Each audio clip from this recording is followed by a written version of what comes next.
올해 저는 72살이 되었습니다. 그 생일을 혼자 맞았습니다. 어머니, 요즘 세상에 누가 시어머니 모시고 살아요? 그 말을 듣고 저는 집을 나왔습니다. 새 집이라고 부르기엔 너무 낯선 방이었습니다. 벽지 냄새가 아직 가시지 않았고 창문 너머 골목도 낯설었습니다. 이사 온 지 사흘째 되는 날이었습니다. 전자레인지 앞에는 즉석밥 하나, 참치캔 하나. 그게 제 생일상이었습니다. 데워진 밥 위로 김이 피어올랐습니다. 저는 잠시 그 김을 바라보았습니다. 숟가락을 들었습니다. 미역국 냄새가 나지 않는 생일은 태어나서 처음이었습니다. 72해를 살아오면서 혼자 생일을 맞은 적이 한 번도 없었습니다. 남편이 있을 때는 남편이 먼저 떠난 뒤로는 며느리가 미역국을 끓여줬습니다. 그 이어짐이 올해 처음으로 끊어졌습니다. 하지만 5년 전은 달랐습니다. 5년 전으로 돌아가 보겠습니다. 그 아이는 매년 제 생일마다 미역국을 끓이던 며느리였습니다.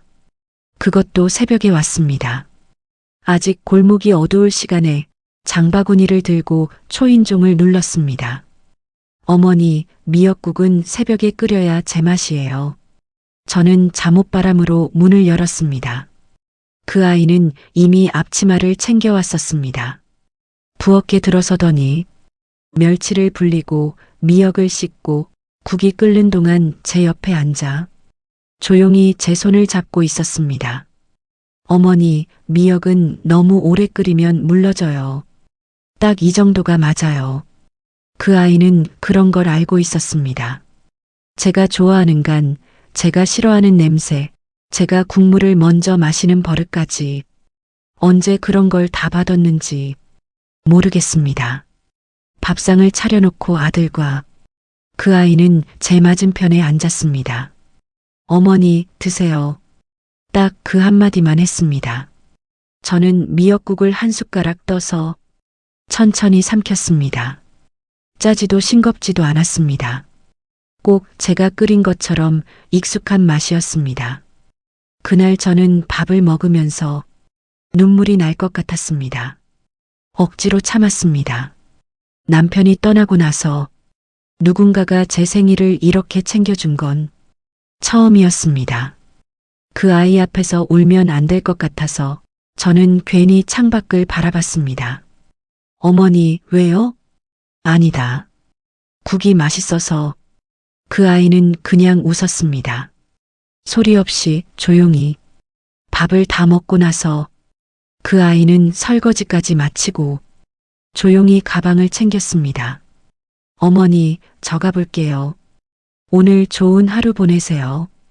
아들과 며느리는 그렇게 왔다가 그렇게 돌아갔습니다. 저는 혼자 남은 부엌에 서서 아직 온기가 남아있는 냄비를 바라봤습니다. 저는 그 아이를 딸이라고 믿었습니다. 아니, 믿었다기보다는 그냥 그랬습니다. 딸이었습니다. 그런데 지금 이 방에 혼자 앉아 생각해보니 그 아이가 처음부터 저한테 딸처럼 대한 건지 아니면 제가 그렇게 믿고 싶었던 건지 이제는 잘 모르겠습니다. 며느리를 처음 본 건 아들 준호가 30이 되던 해였습니다. 준호가 소개해준 자리였습니다. 그냥 만나서 커피 한잔 하자고 준호가 그렇게 말했습니다. 카페는 집 근처 조용한 골목 안에 있었습니다. 준호가 미리 골라둔 자리였습니다. 창가 쪽 햇볕이 드는 자리. 그 아이는 먼저 와 있었습니다. 저는 문을 열고 들어서면서 한눈에 알아봤습니다. 참 수수했습니다. 화장기도 별로 없었고 옷도 단정했지만 화려하지 않았습니다. 머리도 그냥 단정한 단발이었고 귀걸이도 작은 것을 하고 있었습니다. 딱히 눈에 띄는 구석이 없는 아이였습니다. 그런데 이상하게 눈이 갔습니다. 저를 보자마자 그 아이가 일어났습니다. 그리고 꾸벅 허리를 굽혔습니다. 어머니, 처음 뵙겠습니다. 수진이라고 합니다. 목소리가 작았습니다. 그런데 또렷했습니다. 저는 맞은편에 앉았습니다. 말을 많이 하지 않았습니다. 준호가 이야기할 때 그저 조용히 듣고 있었습니다. 고개를 끄덕이거나 작게 웃거나, 그러다 제가 말을 걸면 천천히 제 눈을 보며 대답했습니다. 서두르지 않는 아이였습니다. 제가 어디 사냐고 물었습니다.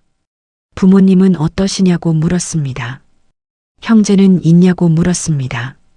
어떤 질문에도 막힘이 없었습니다. 그렇다고 줄줄 늘어놓지도 않았습니다. 딱 물어본 만큼만 대답했습니다. 요즘 젊은 사람들은 말이 빠르고 눈이 바쁩니다. 휴대폰을 보거나 딴 곳을 바라보거나. 그런데 그 아이는 제가 말하는 동안 끝까지 저를 보고 있었습니다. 커피잔을 두 손으로 감싸쥐고 등을 곧게 펴고 앉아서 저는 그 모습을 보면서 생각했습니다. 저 아이 누가 저렇게 키웠을까? 1시간쯤 지났을까? 자리를 일어날 때 그 아이가 먼저 계산을 하려 했습니다. 제가 말렸더니 그럼 다음엔 제가 낼게요. 라고 했습니다. 다음을 이야기하는 아이였습니다. 밖으로 나오면서 그 아이가 다시 꾸벅 인사를 했습니다. 어머니, 오늘 나와주셔서 감사합니다. 조심히 들어가세요. 어머니, 그 말이 어색하지 않았습니다. 처음 만난 날인데 전혀 어색하지가 않았습니다. 집에 돌아오는 길에 저는 준호에게 말했습니다. 그 아이 괜찮다. 준호는 그냥 웃었습니다. 뭔가 알고 있다는 듯이 저는 그날 밤 잠자리에 누워서 그 아이 얼굴을 떠올렸습니다. 수수한 얼굴, 조용한 목소리, 두 손으로 감싸쥔 커피잔. 나쁘지 않다고 생각했습니다. 아니, 솔직히는 마음에 들었습니다. 저는 그때 그 아이의 눈빛이 왜 그렇게 따뜻하게 느껴졌는지 지금도 가끔 생각합니다. 그리고 지금은 그게 진심이었는지 아니면 처음부터 계산된 눈빛이었는지를 생각합니다. 결혼 후 수진이는 완벽했습니다. 완벽하다는 말이 좀 이상하게 들릴 수도 있습니다. 사람이 어떻게 완벽할 수 있냐고. 그런데 정말 그랬습니다. 흠을 잡으려 해도 잡히지 않는 아이였습니다. 명절이면 먼저 왔습니다. 전날 저녁부터 와서 전 부치는 것을 도왔습니다. 시키지 않아도 앞치마를 묶고 어디에 뭐가 있는지 물어보고 차근차근 일을 했습니다. 손이 느리지도 않았습니다. 그렇다고 설치지도 않았습니다. 딱 제 옆에서 제 속도에 맞춰 움직이는 아이였습니다. 명절 음식을 다 차리고 나면 그 아이는 조용히 설거지를 했습니다. 제가 그냥 둬라 해도 어머니 앉아 계세요. 제가 할게요. 라고 했습니다. 그 말이 밉지 않았습니다. 믿기는커녕 마음이 놓였습니다. 제가 아프다고 하면 죽을 끓여 들고 왔습니다. 한 번은 감기가 심하게 걸렸습니다. 몸살이 겹쳐서 이틀을 꼼짝 못하고 누워 있었습니다. 준호한테는 말도 안 했습니다. 아들 걱정시키기 싫어서. 그런데 어떻게 알았는지 수진이가 찾아왔습니다. 죽을 2가지나 끓여왔습니다. 흰죽 하나, 야채죽 하나. 어머니, 입맛 없으실 것 같아서 2가지 가져왔어요. 드시고 싶은 걸로 드세요. 저는 그 말에 또 눈물이 날 것 같았습니다. 딸이 있는 집은 저런 거구나 싶었습니다. 한 번은 무릎이 아프다 했더니 점심시간에 병원까지 데려다 주었습니다. 그날 수진이는 회사에 다니던 때였습니다. 점심시간이 1시간밖에 안 되는데 택시를 잡아 타고 왔습니다. 어머니, 제가 접수하고 같이 들어갈게요. 진료실까지 같이 들어갔습니다. 의사 선생님이 하는 말을 수첩에 받아 적었습니다. 나오면서 약국에서 약까지 찾아주고 어머니, 이건 밥 먹고 드셔야 해요. 이건 자기 전에 드시는 거예요. 하나하나 설명해 줬습니다. 점심도 못 먹고 돌아갔을 텐데 그 아이는 아무 말도 하지 않았습니다. 저는 그 뒷모습을 보면서 생각했습니다. 이 아이가 내 며느리인 게 얼마나 다행인가. 주변에 말했습니다. 친구들한테, 동네 아는 분들한테 우리 며느리는 딸보다 낫다. 그 말을 할 때마다 정말 그렇게 믿었습니다. 조금도 과장이 아니었습니다. 그런데 지금은 그 완벽함이 왜 그렇게 완벽했는지 가끔 다시 생각하게 됩니다. 결혼 다음에 제 생일, 그날은 유독 일찍 잠이 깼습니다. 새벽 4시쯤이었을 겁니다. 나이가 들면 잠이 없어진다고 하더니 정말 그렇게 되었습니다. 누워서 천장을 바라봤습니다. 오늘이 생일이구나 싶었습니다. 예전엔 생일이 기다려졌습니다.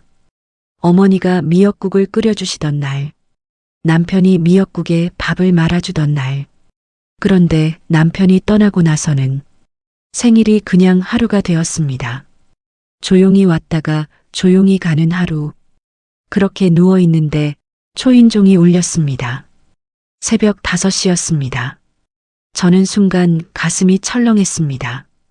이 시간에 초인종이라니 무슨 일이 생겼나 싶었습니다.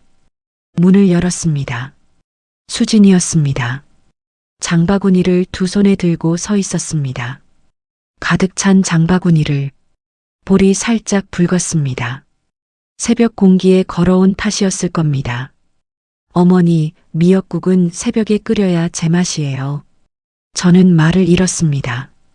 이 새벽에 이 아이가 어디서 장을 봐 가지고 온 건지, 몇 시에 일어난 건지 아무것도 묻지 못하고 그냥 문을 열어줬습니다. 그 아이는 부엌으로 들어갔습니다. 앞치마를 묶고 멸치를 꺼내 물에 불리고 미역을 씻어 불리고 냄비에 육수를 올렸습니다. 저는 부엌 입구에 서서 그 뒷모습을 바라봤습니다. 작은 등이었습니다. 그 작은 등이 새벽 부엌에서 움직이고 있었습니다. 국이 끓기 시작하자 구수한 냄새가 퍼졌습니다. 저는 그 냄새를 맡으면서 가슴이 먹먹해졌습니다. 이 냄새였습니다. 어렸을 때 생일 아침마다 나던 냄새, 어머니가 새벽부터 끓이시던 미역국 냄새, 수십 년 만에 그 냄새가 다시 났습니다. 어머니, 앉아 계세요. 다 됐어요. 밥상이 차려졌습니다. 미역국, 흰 쌀밥, 반찬 몇 가지. 수진이는 제 맞은편에 앉았습니다. 어머니, 생일 축하드려요. 오래오래 건강하세요. 짧은 말이었습니다. 그런데 그 말이 어떤 긴 말보다 깊이 들어왔습니다. 저는 미역국을 한 숟가락 떴습니다. 뜨겁고 구수하고 간이 딱 맞았습니다. 숟가락을 내려놓고 저는 잠깐 눈을 감았습니다. 눈물이 나올 것 같았습니다. 참았습니다. 이 아이 앞에서 울면 안 된다고 생각했습니다. 그날 수진이는 설거지까지 다 하고 돌아갔습니다. 배웅을 하면서 저는 그 아이 손을 잡았습니다. 아무 말도 하지 않았습니다. 그냥 손을 잡았습니다. 그 아이도 아무 말 하지 않았습니다. 그냥 웃었습니다. 그날 저는 확신했습니다. 이 아이는 진짜 내 딸이라고. 혈육이 아니어도 배 아파 낳지 않아도 이 아이는 내 딸이라고 그렇게 믿었습니다. 그 믿음이 얼마나 오래 갔는지는 이제 와서 생각하면 너무 짧았습니다. 그러던 어느 날부터였습니다. 정확히 언제부터인지는 모르겠습니다. 사람이 변하는 건 갑자기 되는 게 아니더군요. 조금씩, 아주 조금씩. 그래서 더 모르는 겁니다. 처음엔 그냥 걱정인 줄 알았습니다. 어머니, 혼자 사시기 힘드시죠? 그 말을 처음 들었을 때 저는 그냥 웃었습니다. 괜찮다. 나 혼자도 잘 산다. 그랬더니 수진이가 말했습니다. 그래도요, 어머니. 나이 드시면 혼자 계시는 게 걱정이 돼서요. 나이 드시면 그 말이 살짝 걸렸습니다. 그런데 그냥 넘겼습니다. 걱정해서 하는 말이니까. 그 다음엔 이런 말이 나왔습니다. 어머니, 저희랑 같이 사시면 더 좋지 않을까요? 처음 그 말을 들었을 때 저는 손을 저었습니다. 아니다, 괜찮아. 너희끼리 살아야지. 내가 들어가면 불편하잖아. 그랬더니 수진이가 말했습니다. 어머니가 불편하시면 안 되죠. 저희는 괜찮아요. 진심이에요. 진심이라는 말을 했습니다. 저는 그 말을 들으면서 마음 한쪽이 흔들렸습니다. 같이 살자는 말이 그렇게 나쁘게 들리지 않았습니다.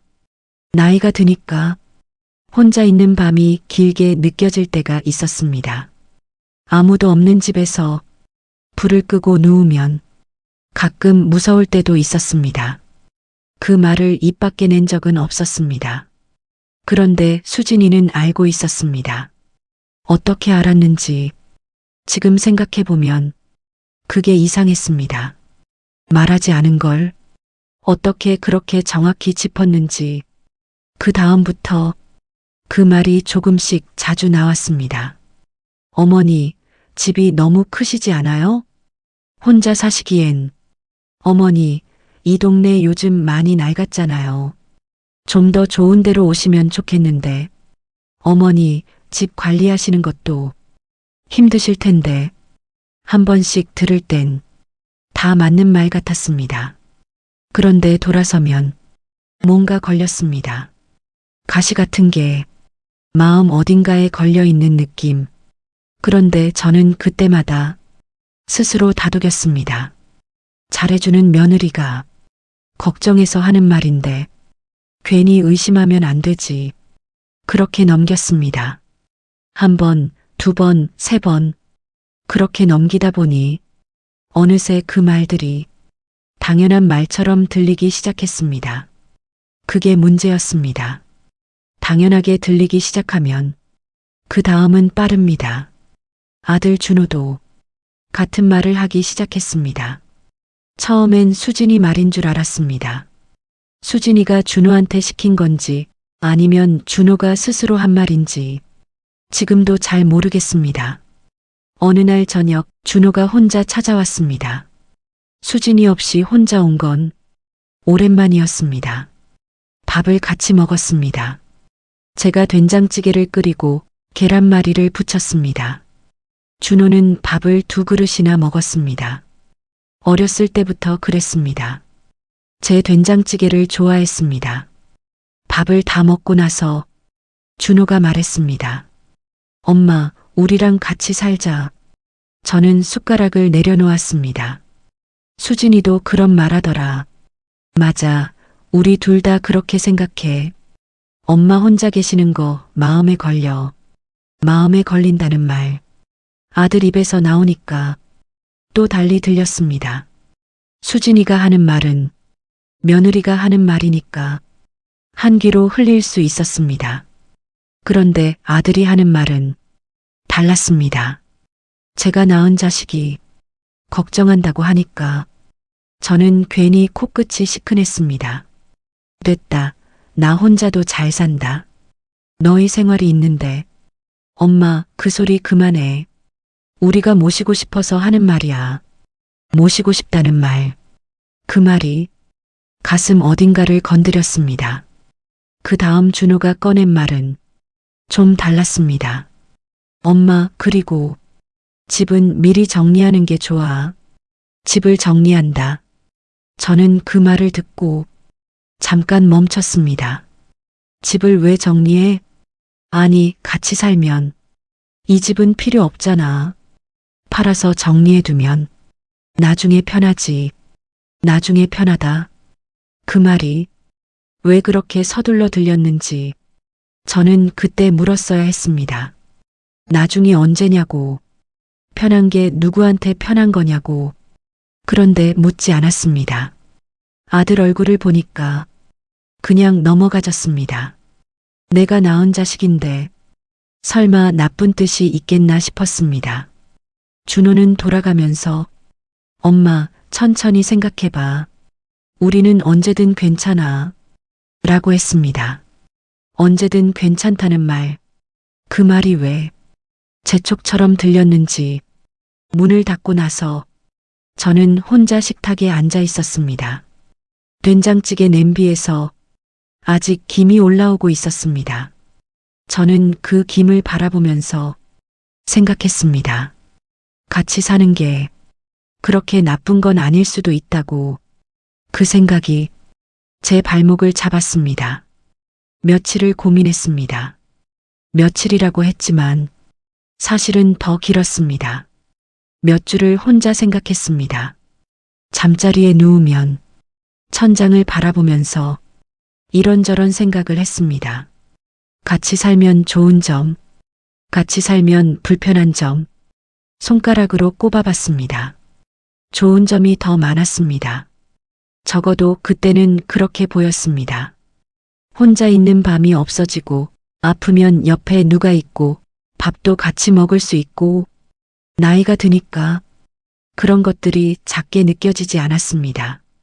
그런데 집을 판다는 게 마음에 걸렸습니다. 이 집에서 산 게 30년이 넘었습니다. 남편이랑 처음 이사 왔을 때, 준호가 이 집에서 자랐을 때, 남편이 이 집에서 떠났을 때, 그 모든 게 이 집 안에 있었습니다. 벽지 한 장도, 마루 한 귀퉁이도 다 기억이 있었습니다. 그걸 판다는 게 쉽지 않았습니다. 그래도 결국 마음이 기울었습니다. 준호가 원하고 수진이가 원하고 가족이 같이 살자는데 집이 뭐가 중요하냐 싶었습니다. 어느 날 준호가 서류를 들고 왔습니다. 부동산 서류였습니다. 집을 팔기 위한 서류, 그리고 또 다른 서류. 준호가 설명했습니다. 말이 빨랐습니다. 법률 용어가 섞여 있었습니다. 저는 다 알아듣지 못했습니다. 이게 다 뭐야? 엄마 같이 살려면 정리해야 할 게 좀 있어. 그냥 서명만 하면 돼. 그냥 서명만 하면 된다. 그 말이 너무 가볍게 들렸습니다. 저는 서류를 들여다봤습니다. 글씨가 작았습니다. 눈이 침침해서 잘 보이지 않았습니다. 안경 가져올게. 엄마, 그냥 해도 돼. 별거 없어? 별거 없다는 말. 저는 그 말에 멈췄어야 했습니다. 그런데 멈추지 않았습니다. 준호 얼굴을 봤습니다. 수진이 얼굴을 봤습니다. 둘 다 웃고 있었습니다. 가족인데 설마 하는 마음이었습니다. 도장을 찍었습니다. 도장이 종이에 닿는 순간 손이 조금 떨렸습니다. 그냥 추웠나 보다 했습니다. 그런데 지금 생각해보면 그건 추위가 아니었습니다. 몸이 알고 있었던 겁니다. 머리보다 먼저 그 선택이 제 인생을 바꿨습니다. 아니, 정확히는 그 선택이 제가 쌓아온 것들을 하나씩 무너뜨리기 시작했습니다. 도장 하나로 아들 집으로 들어갔습니다. 이삿날은 맑은 날이었습니다. 하늘이 파랬습니다. 이런 날 이사하면 좋다고 옛날 어른들이 그랬습니다. 저는 그 말을 믿으면서 짐을 쌌습니다. 30년 넘게 살던 집을 정리하는 건 생각보다 오래 걸렸습니다. 버릴 것과 가져갈 것을 나눠야 했습니다. 남편 물건이 아직 남아 있었습니다. 옷 몇 벌, 오래된 시계, 손때 묻은 지갑. 그것들을 손에 들고 한참을 서 있었습니다. 버릴 수가 없었습니다. 그렇다고 가져가기도 애매했습니다. 결국 작은 상자 하나에 조심스럽게 담았습니다. 이것만큼은 가져가야겠다 싶었습니다. 이삿짐 센터 아저씨들이 짐을 날랐습니다. 저는 빈 방을 한 번씩 돌아봤습니다. 텅 빈 방들이 낯설었습니다. 가구가 없으니까 방이 이렇게 컸구나 싶었습니다. 마지막으로 부엌에 들어갔습니다. 아무것도 없는 부엌. 가스레인지 자국만 남아 있었습니다. 저는 손으로 그 자국을 한번 쓸었습니다. 여기서 밥을 얼마나 많이 했나. 남편 밥, 준호 밥, 혼자 먹는 밥. 수십 년의 밥이 이 부엌에서 만들어졌습니다. 그게 이제 끝났습니다. 문을 닫았습니다. 아들 집은 새 아파트였습니다. 엘리베이터가 빠르고 복도가 넓고 현관이 환했습니다. 처음엔 잘해줬습니다. 제 방을 따로 내어줬습니다. 햇볕이 드는 방이었습니다. 침대도 새로 사줬습니다. 어머니, 불편한 거 있으면 말씀하세요. 수진이가 그렇게 말했습니다. 저는 고개를 끄덕였습니다. 준호도 저녁마다 방에 들어와 인사를 했습니다. 엄마, 잘 잤어? 불편한 거 없어? 밥도 같이 먹었습니다. 셋이 식탁에 앉아서 수진이가 차려주는 밥이 맛있었습니다. 저는 이 집에서 잘 살 수 있겠다 싶었습니다. 안심이 됐습니다. 도장을 찍길 잘했다고, 집을 팔길 잘했다고 그렇게 생각했습니다. 그 안심이 얼마나 오래 갔는지 한 달이었습니다. 딱 한 달이었습니다. 하지만 조금씩 달라졌습니다. 한 달이 지나고 나서부터였습니다. 갑자기 달라진 게 아니었습니다. 처음엔 아주 작은 것들이었습니다. 그래서 더 몰랐습니다. 말투가 짧아졌습니다. 어머니, 오늘 뭐 드시고 싶으세요? 하던 말이 밥 드세요. 가 됐습니다. 처음엔 바빠서 그러나 보다 했습니다. 수진이가 회사 일이 많다고 했으니까. 그런데 며칠이 지나도 그랬습니다. 표정도 굳어졌습니다. 예전엔 제가 방에서 나오면 수진이가 먼저 웃으며 말을 걸었습니다. 그런데 어느 날부터 제가 나와도 수진이는 휴대폰을 보거나 부엌 일을 하면서 눈을 마주치지 않았습니다. 저는 그냥 제가 뭘 잘못했나 싶었습니다. 생각해 봤습니다. 내가 뭘 했나? 내가 무슨 말을 했나? 딱히 생각나는 게 없었습니다. 그래도 혹시 몰라서 조심하기 시작했습니다. 말수를 줄였습니다. TV 소리를 낮췄습니다. 부엌에 너무 자주 들어가지 않으려 했습니다. 그런데도 공기는 계속 차가워졌습니다. 준호도 달라졌습니다. 저녁에 들어오면 예전엔 제 방에 들렀습니다. 그런데 어느 날부터 현관에서 바로 안방으로 들어갔습니다. 준호야. 불러도 응, 엄마. 한마디 하고 들어가 버렸습니다. 저는 식탁에 혼자 앉아 저녁을 먹는 날이 많아졌습니다. 처음엔 둘이 늦게 먹는다고 했습니다.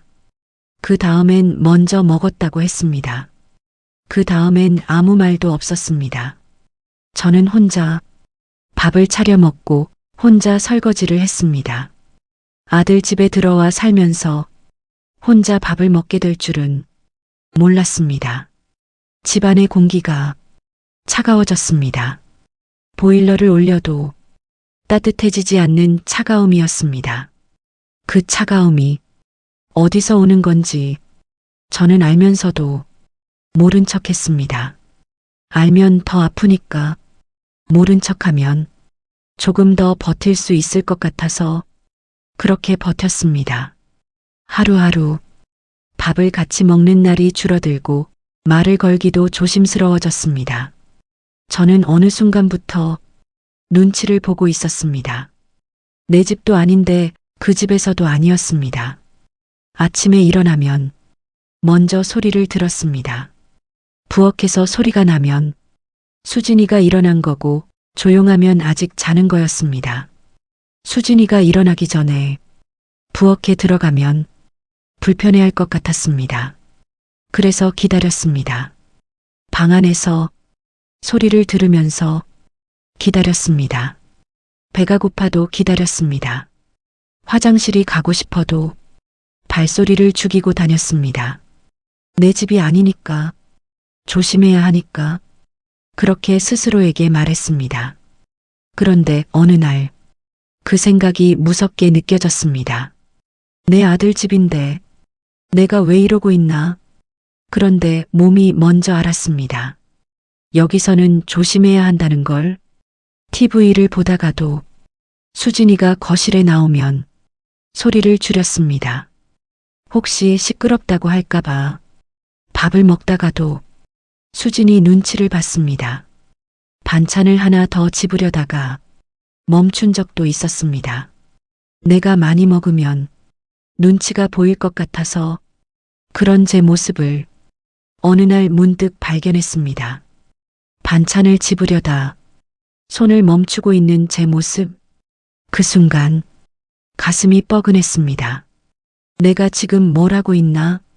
70이 넘은 내가 내 아들 집에서 반찬 하나 집는 것도 눈치를 보고 있다.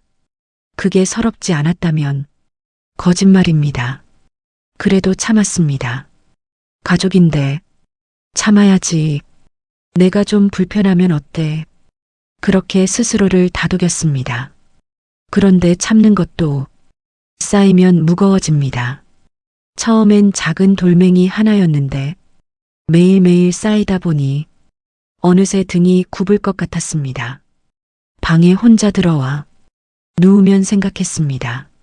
내 집에 있을 때는 이러지 않았는데 저녁에 먹고 싶은 거 먹고 보고 싶은 TV 보고 아무 눈치 안 보고 살았는데 그 집을 팔았습니다. 그 자유를 팔았습니다.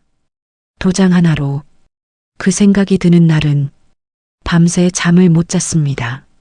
천장을 바라보면서 날이 밝을 때까지 누워 있었습니다. 아무도 모르게 조용히.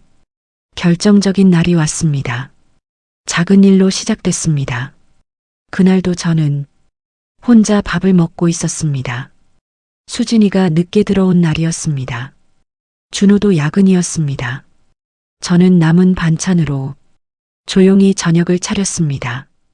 그런데 수진이가 들어왔습니다. 생각보다 일찍.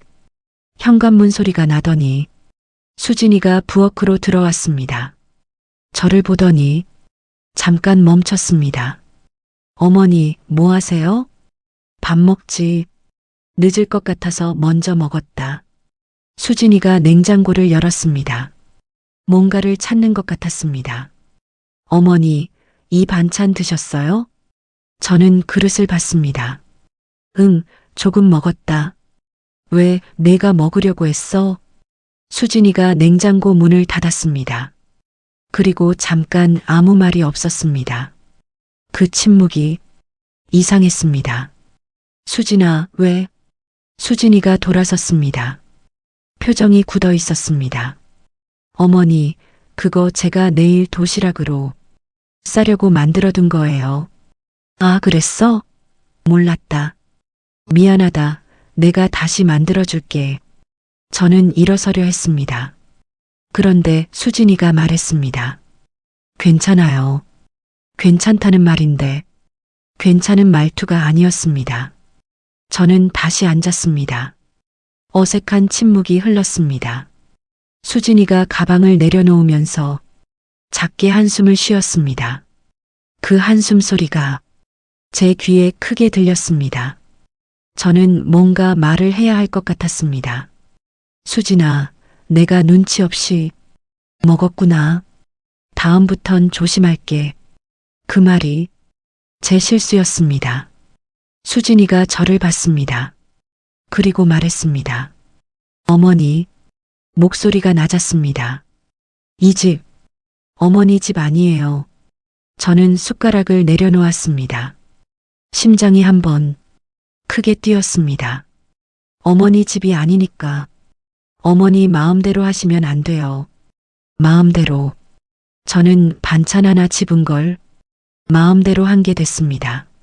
말이 나오지 않았습니다. 수진이는 계속 말했습니다. 같이 사는 거면 규칙이 있어야 해요. 제가 만들어둔 음식은 제가 허락하기 전엔 드시면 안 돼요. 규칙. 이 집에 규칙이 있었습니다. 저만 몰랐던 규칙이. 저는 그 자리에서 아무 말도 하지 못했습니다. 할 말이 없어서가 아니었습니다. 할 말이 너무 많아서 어디서부터 시작해야 할지 몰랐습니다. 그리고 그 순간 수진이가 덧붙였습니다. 어머니, 요즘 세상에 누가 시어머니랑 살아요. 그 말이 끝이었습니다. 공기가 멈춘 것 같았습니다. 저는 식탁 위 밥그릇을 바라봤습니다. 반쯤 남은 밥, 조금 덜어먹은 반찬, 그게 제 잘못이었습니다. 이른이 넘은 제가 며느리 반찬을 몰래 먹은 죄인이 되어 있었습니다.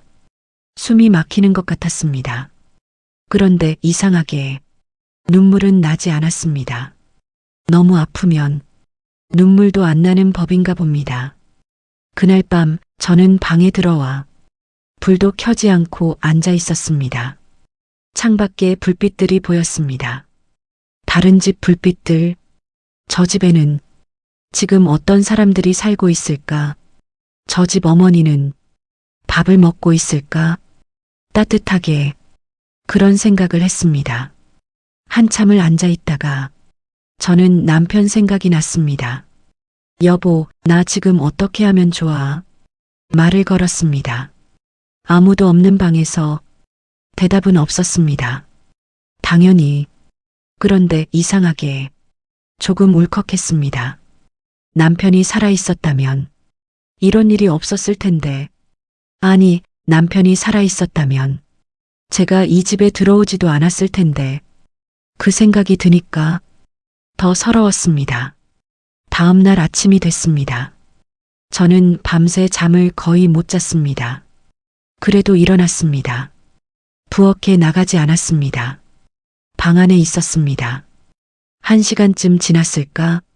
준호가 방문을 두드렸습니다. 엄마, 밥 먹어. 저는 대답하지 않았습니다. 엄마, 괜찮다. 나중에 먹을게. 준호가 잠깐 멈추는 것 같았습니다. 그러다 발소리가 멀어졌습니다. 준호는 어젯밤 일을 알고 있을 겁니다. 수진이한테 들었겠지요. 그런데 아무 말도 하지 않았습니다. 미안하다는 말도, 수진이가 잘못했다는 말도, 그냥 밥 먹으라는 말만 했습니다. 저는 그 발소리가 멀어지는 걸 들으면서 생각했습니다. 아들도 마찬가지구나. 아들도 수진이 편이구나. 그 생각이 드니까 마음이 더 무거워졌습니다. 그날 오후 저는 짐을 보기 시작했습니다. 많지 않았습니다. 이사 올 때부터 많이 가져오지 않았으니까 옷 몇 벌, 남편 물건 담긴 상자, 오래된 앨범 몇 권, 이것들을 싸면 나갈 수 있었습니다. 그런데 어디로 가나? 집은 팔았습니다. 돈은 서류에 묶여 있었습니다. 갈 곳이 없었습니다. 저는 앨범을 꺼냈습니다. 오래된 사진들, 젊은 시절 남편, 어린 준호, 준호가 처음 걸음마 하던 날, 웃고 있는 남편, 그 옆에서 웃고 있는 저, 그 사진 속 저는 이런 날이 올 줄 몰랐겠지요. 앨범을 덮었습니다. 그리고 결심했습니다. 여기 있으면 안 되겠다고. 아무리 갈 곳이 없어도 여기는 아니라고. 그날 저는 조용히 전화를 몇 군데 돌렸습니다. 오래된 친구, 예전 동네 부동산, 그리고 변호사 사무실. 아무도 모르게, 수진이도 준호도 모르게 저는 조용히 나갈 준비를 시작했습니다. 짐을 싸는데 오래 걸리지 않았습니다. 이사 올 때도 많이 가져오지 않았고 몇 달 사는 동안에도 짐이 늘지 않았습니다. 늘릴 마음이 없었던 겁니다. 어쩌면 몸이 알고 있었던 거겠지요. 여기는 오래 있을 곳이 아니라는 걸. 캐리어 하나, 가방 하나, 남편 물건 담긴 상자는 따로 들었습니다. 그것만큼은 구기거나 던지고 싶지 않았습니다. 짐을 다 챙기고 나서 방을 한번 둘러봤습니다. 햇볕이 드는 방이라고 했습니다. 처음 이 방에 들어왔을 때 수진이가 그렇게 말했습니다. 어머니, 햇볕이 잘 들어요. 좋으시죠? 그때는 좋았습니다. 지금은 그냥 남의 방이었습니다. 처음부터 남의 방이었습니다. 제 흔적을 지웠습니다. 이불을 개고 베개를 정리하고 화장대 위를 닦았습니다. 제가 쓰던 컵도 씻어서 제자리에 놓았습니다. 나가면서도 깔끔하게 나가고 싶었습니다. 그게 제 자존심이었습니다. 거실로 나갔습니다. 수진이가 소파에 앉아 있었습니다. 휴대폰을 보고 있었습니다. 저를 보더니 일어서지 않았습니다. 어머니, 어디 가세요? 나간다. 수진이가 잠깐 저를 봤습니다. 그러더니 다시 휴대폰으로 눈을 내렸습니다. 조심히 가세요. 조심히 가세요. 그 말이 얼마나 차가웠는지 붙잡지 않았습니다. 미안하다는 말도 없었습니다. 잘못했다는 말도 없었습니다. 그냥 조심히 가라고 했습니다. 손님 보내듯이 저는 현관으로 걸어갔습니다. 신발을 신었습니다. 천천히 손이 조금 떨렸습니다. 그래도 굽히지 않았습니다. 등을 펴고 섰습니다. 문을 열었습니다. 그때 수진이가 말했습니다. 어머니, 요즘 누가 시어머니 모시고 살아요? 그 말을 듣는 순간 가슴이 철렁했습니다. 그 순간 준호 방문이 열렸습니다. 준호가 나왔습니다. 저는 준호를 봤습니다. 준호도 저를 봤습니다. 캐리어를 끌고 가방을 들고 서 있는 어머니를 준호가 입을 열었습니다. 엄마, 저는 기다렸습니다. 미안하다고 할 줄 알았습니다. 가지 말라고 할 줄 알았습니다. 그런데 준호는 그 다음 말을 하지 않았습니다. 그냥 서 있었습니다. 아무 말도 하지 않았습니다. 저는 준호를 한 번 더 봤습니다. 내가 낳은 자식? 내가 30년 넘게 키운 자식. 그 자식이 지금 아무 말도 하지 않고 서 있었습니다. 저는 고개를 돌렸습니다. 잘 살아라. 딱 그 한마디만 했습니다. 그리고 문을 닫았습니다. 복도로 나왔습니다. 엘리베이터를 기다리는 동안 저는 앞을 봤습니다. 뒤를 돌아보지 않았습니다. 엘리베이터 문이 열렸습니다. 들어갔습니다. 문이 닫혔습니다. 내려가는 동안 저는 거울에 비친 제 얼굴을 봤습니다. 늙었습니다. 많이 늙어 있었습니다. 그 집에 들어온 것보다 더 늙어서 나오는 것 같았습니다. 1층에 내려왔습니다. 자동문이 열렸습니다. 바깥 공기가 들어왔습니다. 차가웠습니다. 그래도 그 차가움이 그 집안의 차가움보다는 나았습니다. 저는 캐리어를 끌고 걸었습니다. 어디로 가는지도 모르면서 그냥 걸었습니다. 낯선 방, 갈 곳을 미리 정해뒀습니다. 아들 집에서 나오기 며칠 전 조용히 알아봐뒀습니다. 부동산에 전화해서 작은 방 하나를 구했습니다. 크지 않아도 된다고 했습니다. 조용하기만 하면 된다고 했습니다. 부동산 아주머니가 물었습니다. 어머니, 혼자 사실 거예요? 네. 가족은요? 저는 잠깐 멈췄습니다. 없어요. 거짓말이었습니다.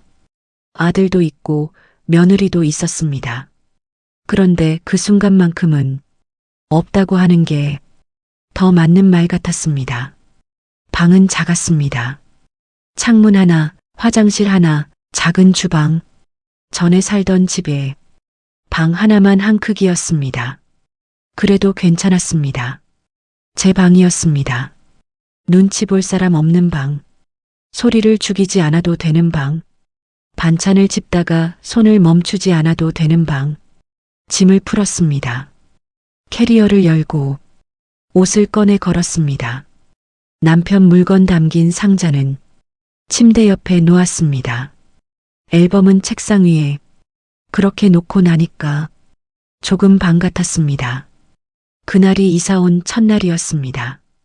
다음 날, 이틀째, 그리고 사흘째 되던 날이 제 생일이었습니다. 냉장고에는 아무것도 없었습니다. 편의점에 가서 즉석밥 하나, 참치캔 하나를 샀습니다. 계산하는 젊은 직원이 영수증을 내밀었습니다. 감사합니다. 그 말이 그날 제가 들은 유일한 말이었습니다. 방으로 돌아와 전자레인지에 밥을 돌렸습니다. 윙 하는 소리, 다 되면 삑 하는 소리, 그 소리들이 유난히 크게 들렸습니다. 밥을 꺼내 책상 앞에 앉았습니다. 참치캔을 열었습니다. 숟가락을 들었습니다. 창밖을 봤습니다. 골목에 사람들이 지나갔습니다. 바쁘게 각자의 방향으로. 저는 밥을 먹었습니다. 천천히. 맛이 있는지 없는지 잘 모르겠었습니다. 그냥 먹었습니다. 밥을 다 먹고 나서 저는 한동안 앉아 있었습니다. 생일이었습니다. 아무도 모르는 생일, 아무도 축하하지 않는 생일. 전화 한 통 오지 않았습니다. 준호한테서도 수진이한테서도. 저는 휴대폰을 뒤집어 책상에 엎어 놓았습니다. 볼 필요가 없었습니다. 그리고 남편 물건 담긴 상자를 조심스럽게 열었습니다. 오래된 시계를 꺼냈습니다. 남편이 차던 시계, 유리에 흠집이 나 있었습니다. 저는 그 시계를 손에 쥐고 한참을 앉아 있었습니다. 차갑다가 점점 따뜻해졌습니다. 손온기가 배어드는 것처럼. 여보, 나 생일이야. 혼자 밥 먹었어. 괜찮아. 나 괜찮아. 그렇게 말했습니다. 소리 내지 않고. 그런데 눈물이 났습니다. 참으려 했는데 이번엔 참아지지 않았습니다. 소리 없이 울었습니다. 한참을. 그리고 나서 눈물을 닦았습니다. 시계를 다시 상자에 넣었습니다. 조심스럽게 일어나서 설거지를 했습니다. 그릇 2개, 숟가락 하나, 그것도 깔끔하게 씻었습니다. 그게 제 72번째 생일이었습니다. 그날 밤 잠이 오지 않았습니다. 누웠다가 일어나고 일어났다가 다시 누웠습니다. 천장이 낯설었습니다. 벽이 낯설었습니다. 창밖 소리도 낯설었습니다. 새 곳에서 자는 첫날은 늘 이렇습니다. 그런데 그날은 낯설어서만이 아니었습니다. 생각이 멈추지 않았습니다. 수진이 얼굴이 떠올랐습니다. 처음 만났을 때 그 얼굴, 두 손으로 커피잔을 감싸쥐고 조용히 앉아있던 그 얼굴, 그리고 마지막으로 본 얼굴, 소파에 앉아 휴대폰을 보면서 조심히 가라고 하던 그 얼굴, 같은 사람이었습니다. 어떻게 같은 사람이 그렇게 달라질 수 있는지 저는 천장을 보면서 처음부터 다시 생각해 봤습니다.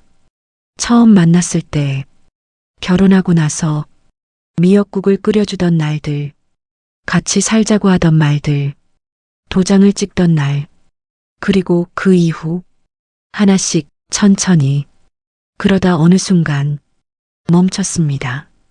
뭔가 걸렸습니다. 가시처럼. 생각해보니 수진이가 처음 같이 살자고 한 것이 집 이야기가 나오고 나서였습니다. 제 집이 꽤 된다는 걸 언제 알았을까? 준호한테 들었겠지요. 아니면 스스로 알아봤겠지요. 그리고 그 다음부터 말이 시작됐습니다. 어머니 혼자 사시기 힘드시죠? 같이 살면 좋지 않을까요? 집은 미리 정리하는 게 좋아요. 순서가 있었습니다. 저는 그 순서를 그때는 몰랐습니다. 다 걱정해서 하는 말인 줄 알았습니다.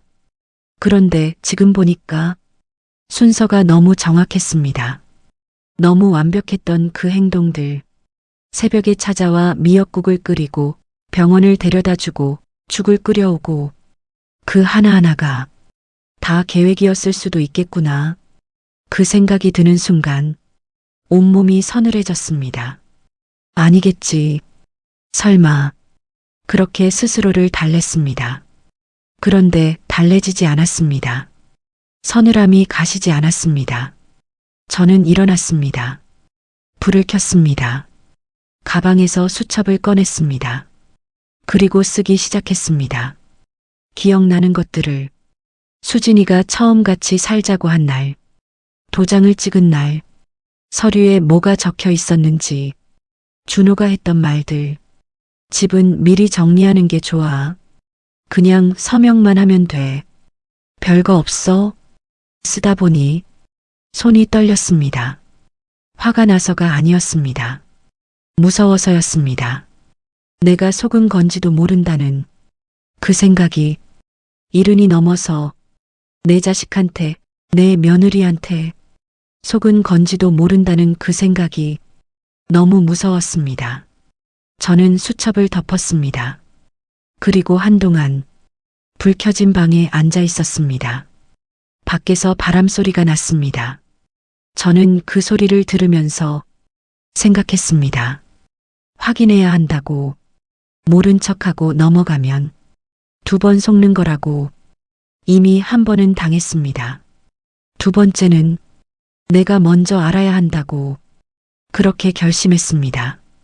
가만히 앉아서 당하고만 있지는 않겠다고. 그 밤이 제 인생에서 2번째로 중요한 밤이었습니다. 첫 번째는 도장을 찍던 날이었고, 2번째는 그 도장이 잘못됐다는 걸 깨달은 날이었습니다. 다음 날 아침 저는 일찍 일어났습니다. 잠을 제대로 못 잤지만 몸이 가만히 있지 않았습니다. 무언가를 해야 했습니다. 아무것도 하지 않으면 더 무너질 것 같았습니다.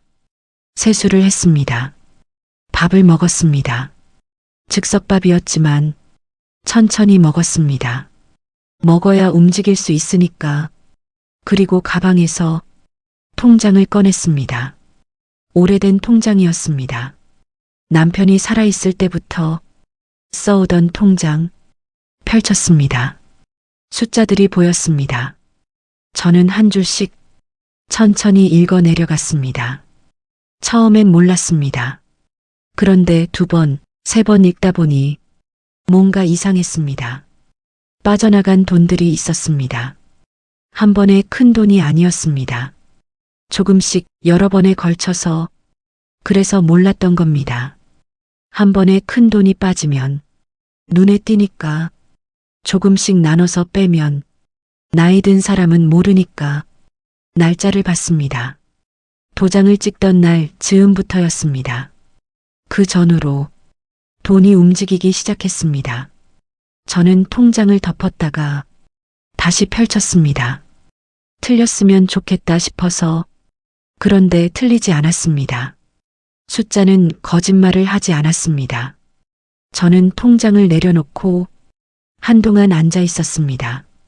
창밖으로 햇볕이 들어왔습니다. 따뜻한 햇볕이었습니다. 그런데 그 따뜻함이 하나도 느껴지지 않았습니다. 그 다음에는 서류를 찾았습니다. 도장을 찍던 날 준호가 가져왔던 서류, 복사본이 있었습니다. 제가 모르게 챙겨뒀던 복사본. 그날 준호가 설명할 때 저는 다 알아듣지 못했습니다. 그런데 이제 천천히 한 줄씩 읽어봤습니다. 눈이 침침해서 돋보기를 썼습니다. 읽다가 손이 멈췄습니다. 위임장이었습니다. 제가 도장을 찍은 서류 중에 위임장이 있었습니다. 재산을 처분할 수 있는 권한을 준호에게 위임한다는 내용이었습니다. 저는 그런 서류에 도장을 찍은 기억이 없었습니다. 그냥 서명만 하면 된다고 했습니다. 별거 없다고 했습니다. 그 말들이 다시 귓속에서 울렸습니다. 저는 서류를 내려놓았습니다. 손이 떨렸습니다. 화가 났습니다. 슬프기도 했습니다. 그런데 그것보다 더 강하게 느껴지는 게 있었습니다. 결심이었습니다. 이걸 그냥 두면 안 된다는, 가만히 있으면 안 된다는. 저는 수첩을 다시 꺼냈습니다. 통장 내역을 적었습니다. 날짜, 금액 항목, 서류 내용도 적었습니다. 기억나는 것들을. 그리고 마지막에 한 줄을 더 썼습니다. 변호사. 그 단어 하나를 밑줄을 그어가며 썼습니다. 그날 오후 저는 처음으로 변호사 사무실 문을 두드렸습니다. 72살에 처음으로 문을 열고 들어가면서 저는 생각했습니다. 늦지 않았다고, 아직 늦지 않았다고. 변호사는 젊었습니다. 제 아들뻘 되는 나이였습니다. 처음엔 그게 마음에 걸렸습니다. 이런 젊은 사람이 내 사정을 이해할 수 있을까 싶었습니다. 그런데 틀렸습니다. 그 젊은 변호사는 제 말을 끝까지 들었습니다. 중간에 끊지 않았습니다. 딴 곳을 보지 않았습니다. 제가 수첩을 꺼내 적어온 것들을 읽어드리자 메모를 했습니다. 꼼꼼하게. 다 듣고 나서 그 변호사가 말했습니다. 어머니, 잘 오셨습니다. 그 말이 이상하게 힘이 됐습니다. 잘 오셨다는 말, 제가 잘한 게 있다는 말처럼 들렸습니다. 변호사가 설명했습니다. 위임장은 제가 내용을 충분히 숙지하지 못한 상태에서 서명했다면 무효가 될 수 있다고 했습니다. 통장에서 빠져나간 돈도 추적이 가능하다고 했습니다. 다만 증거가 필요하다고 했습니다.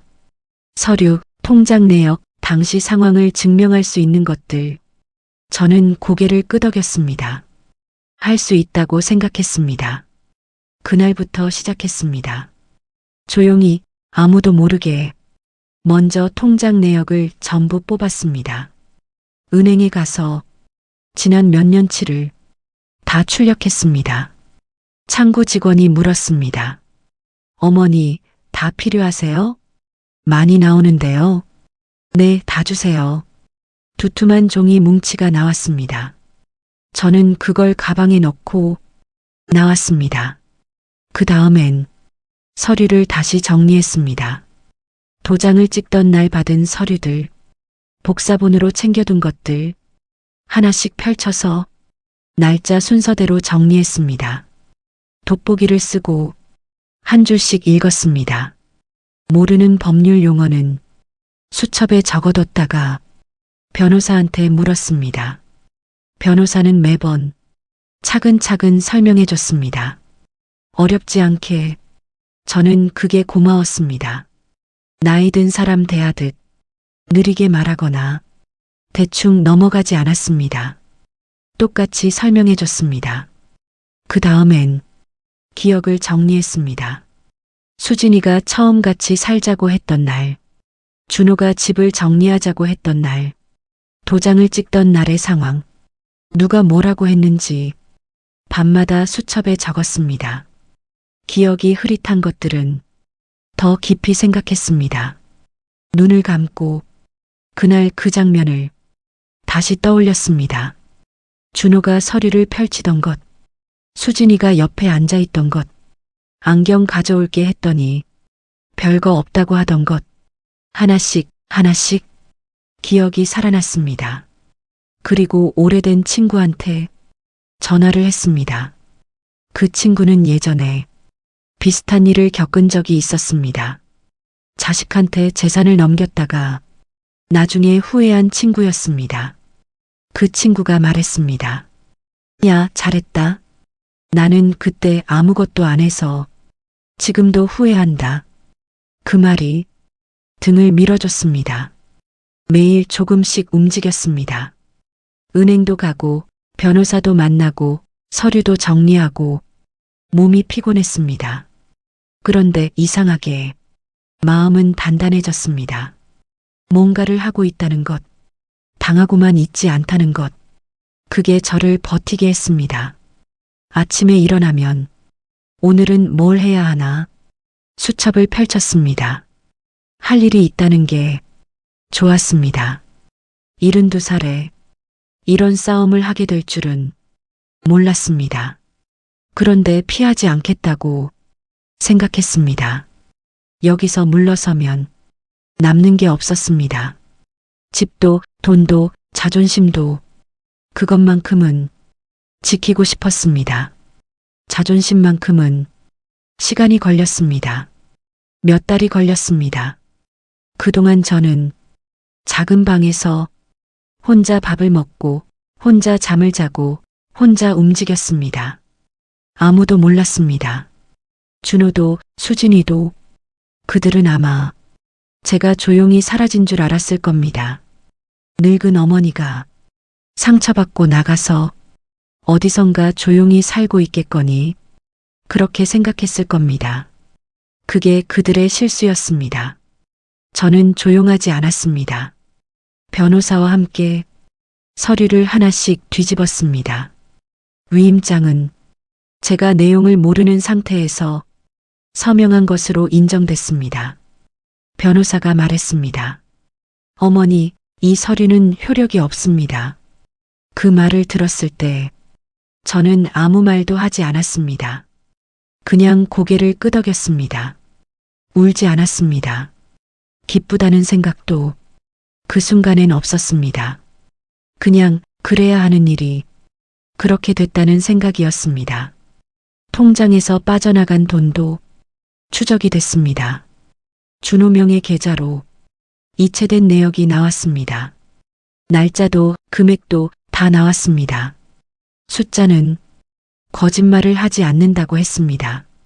맞는 말이었습니다. 준호한테 연락이 왔습니다. 변호사를 통해서였습니다. 전화가 아니었습니다. 문자도 아니었습니다. 공식적인 서류였습니다. 준호가 처음엔 모른다고 했다고 합니다. 그 다음엔 오해라고 했다고 합니다. 그 다음엔 아무 말도 하지 않았다고 합니다. 저는 그 말을 전해 들으면서 생각했습니다. 모른다고 하고 오해라고 하고 그 다음엔 침묵하는 것. 그게 그 아이가 저한테 배운 방식이었습니다. 힘들면 아무 말도 하지 않는 것. 저는 준호한테 그렇게 살라고 가르친 적이 없었는데 어디서 배웠는지 수진이한테서 배웠겠지요. 결국 합의가 됐습니다. 빠져나간 돈을 돌려받았습니다. 위임장은 무효가 됐습니다. 집은 이미 팔렸지만 그 대금 중 제 몫을 찾아왔습니다. 변호사가 말했습니다. 어머니, 잘 싸우셨습니다. 저는 그 말에 처음으로 웃었습니다. 오랜만에 웃는 것 같았습니다. 작게, 조용히, 그래도 웃었습니다.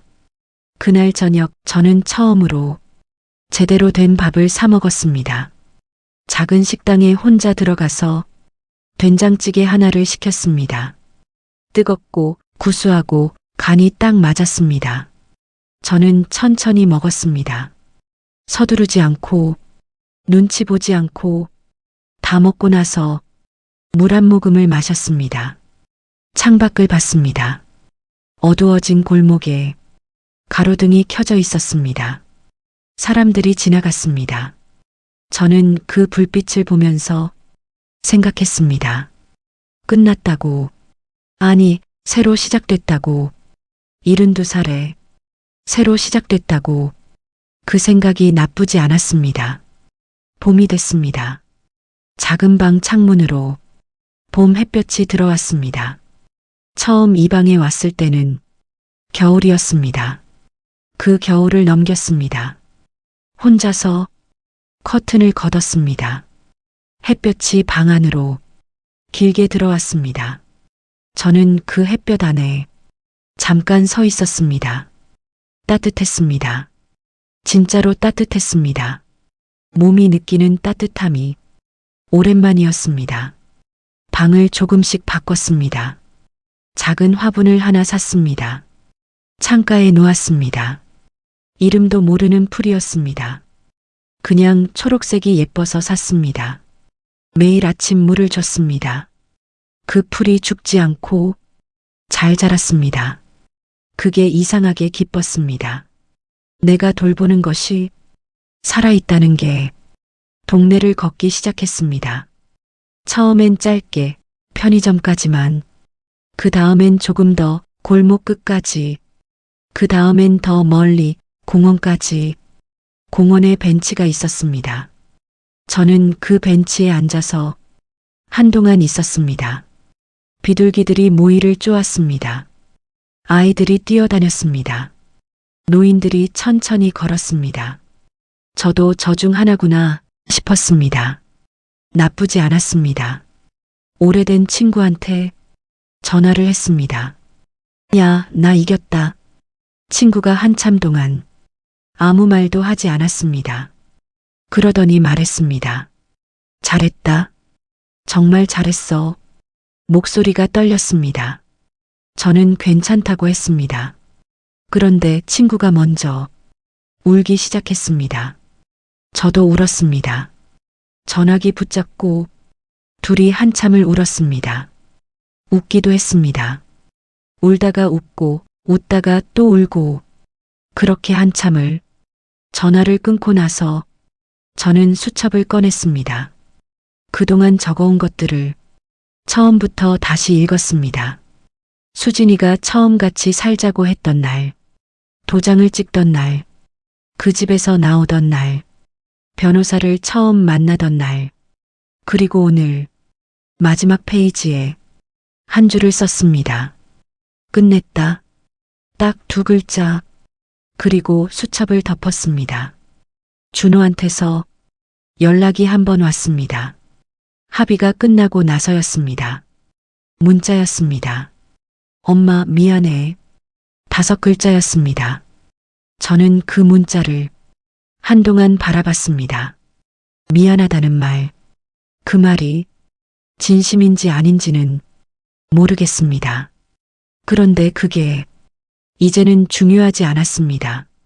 진심이어도 아니어도 저는 이미 제 자리를 찾았으니까 답장은 하지 않았습니다. 할 말이 없어서가 아니었습니다. 할 말이 너무 많은데 그 5글자 앞에서 무슨 말을 해야 할지 몰랐습니다. 그래서 그냥 덮었습니다. 준호 얼굴이 떠올랐습니다. 어린 준호, 제 손을 잡고 걷던 준호, 된장찌개를 2그릇씩 먹던 준호. 그 아이가 어쩌다 이렇게 됐는지 저도 모르겠습니다.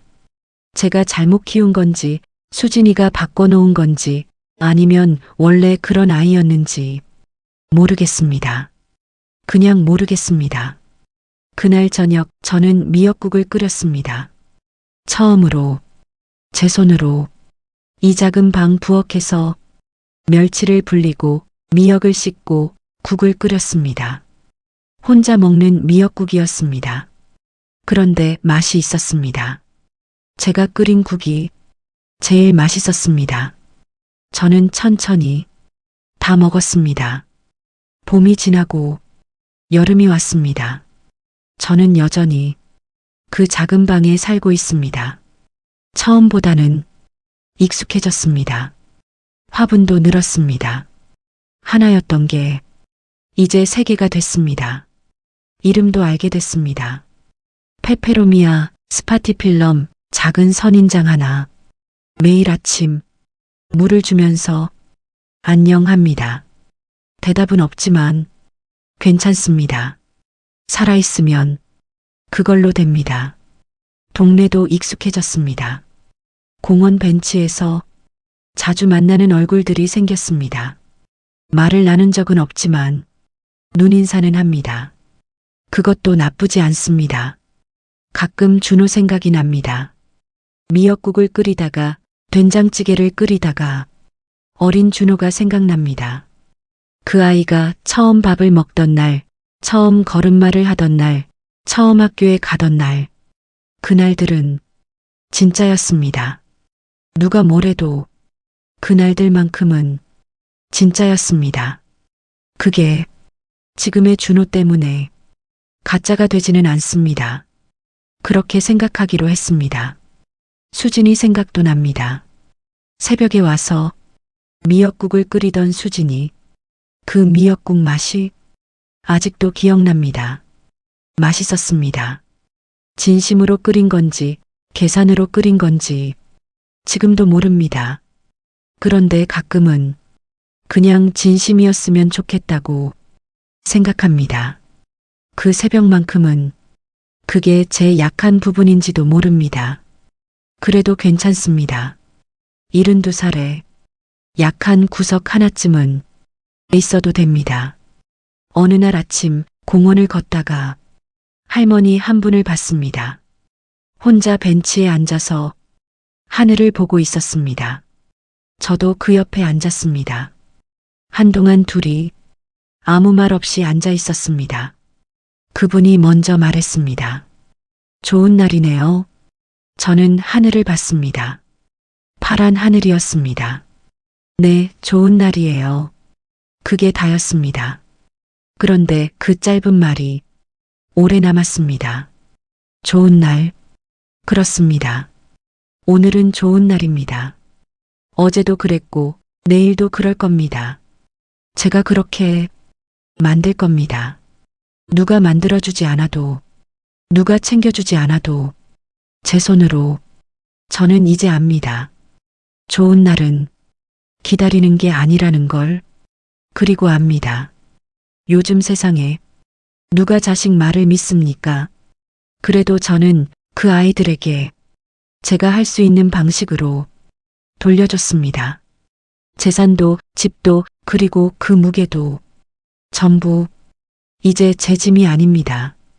저는 오늘도 작은 방 창문을 엽니다. 바람이 들어옵니다.